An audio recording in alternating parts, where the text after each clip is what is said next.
After a $1 million plus renovation, the Princess Theater once again stands as a colorful beacon in downtown Harriman. When people see the pictures, they can't believe that they went ahead and went with the renovation instead of just knocking it down and starting from scratch.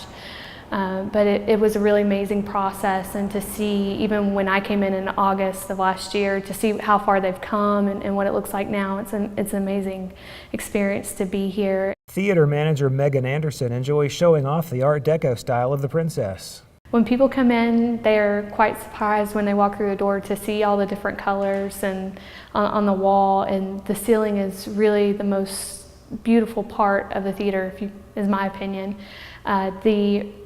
There is the original lights up there with the neon.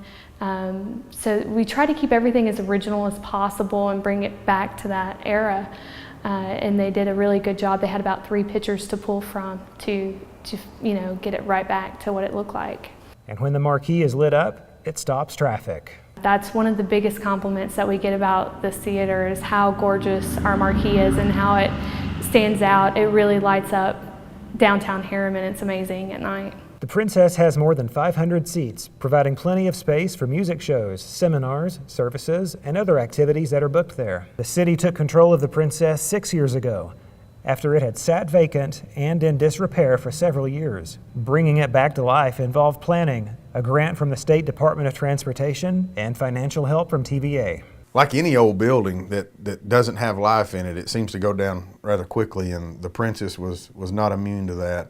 It stayed dormant for, I don't know, 8 or 9 years, I guess. It shut down and showed its last movie in '98, I think. So it was empty up until the renovation started, so it was in bad disrepair. The roof was leaking and all the problems that come along with that. But however, having said that, the architect, Frank Sparkman, made us feel real good that it was built fireproof back in 1939, so structurally it was fine. Aesthetically, it was terrible. So our problems, although we had problems, they could be worse.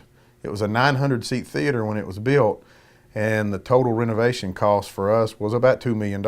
What's next for the Princess? I hope it's here 50 years from now. I hope that it's thriving, and I hope there's lots of little downtown restaurants and lots of things to do down here, and we can look back and say it all started with the Princess. The Princess Theater is owned by the City of Harriman, operated by Roane State, and supported by the Princess Theater Foundation. More information on booking events at the Princess is available at www.princessharriman.org or 865-882-4590.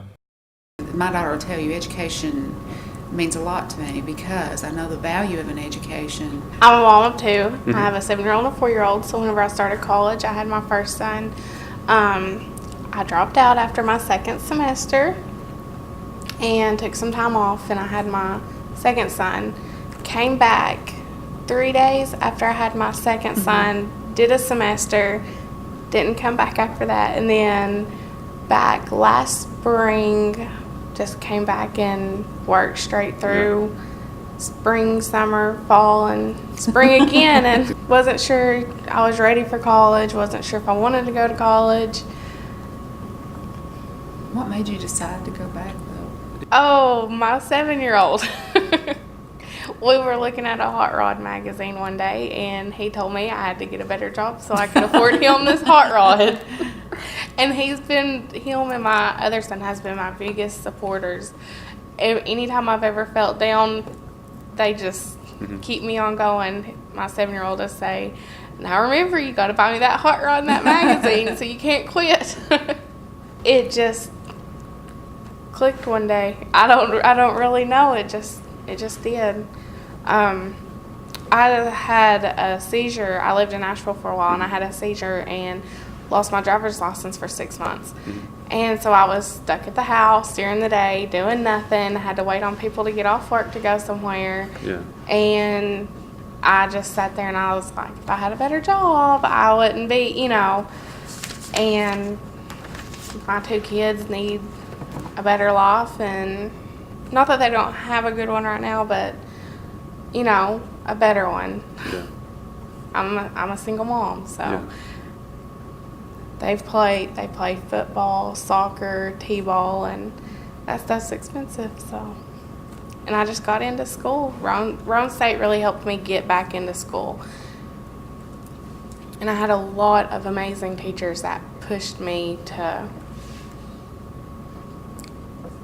move forward. You're back in school, with 2 kids, and you're getting close to finishing. Was there sort of a moment where you looked at each other and went, oh my gosh, we're going to graduate on the same day? Yes. We didn't realize that till when, Mandy? Maybe December, I think. It was January. Oh, January, actually. Yeah. January or February. We didn't realize it till then. And then she called me, and I'm like, oh, well, do you know what day? And she said, well, I'm not sure. And I said, well, Roane State and Tech used to be like a week apart. Mm-hmm. And so I thought we were safe. And then in February, she called me, she said, oh, Mom. And so I said, well, I'll ditch mine. Yeah. Because, it was important for her little boys to see her graduate. Mm-hmm. That was so important because those 2 kids have really supported her and pushed her to Helped me with my homework. Exactly. Colored my binders for me. Exactly.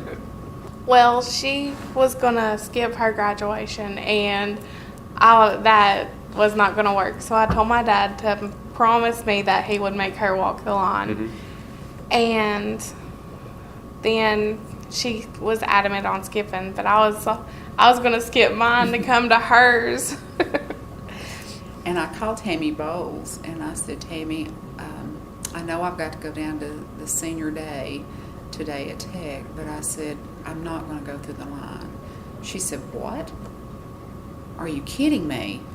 And I said, no, because I'm going to Mandy's graduation. I said, look, I'm an adult learner, blah, blah, blah. Her boys need to see her graduate, and I don't want our family separated. And she said, I can fix this, Carol. I can fix this.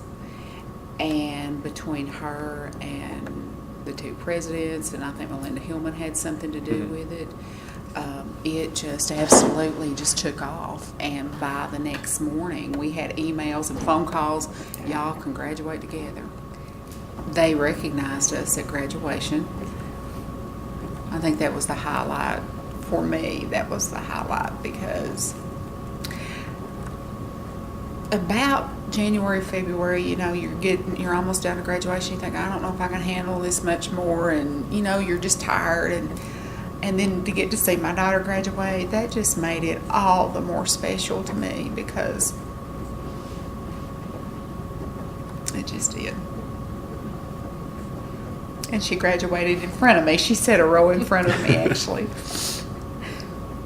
I was very excited because I got to watch my mom graduate, and my kids got to watch us both graduate. That means a lot to me because I don't want my kids to make the same mistake I did and not go on to college after school. And so it was really nice we both worked very hard, and to know that you can always do anything no matter what. Yeah. No matter the circumstances, no matter the problems you face, life's hard, but you can make it through it.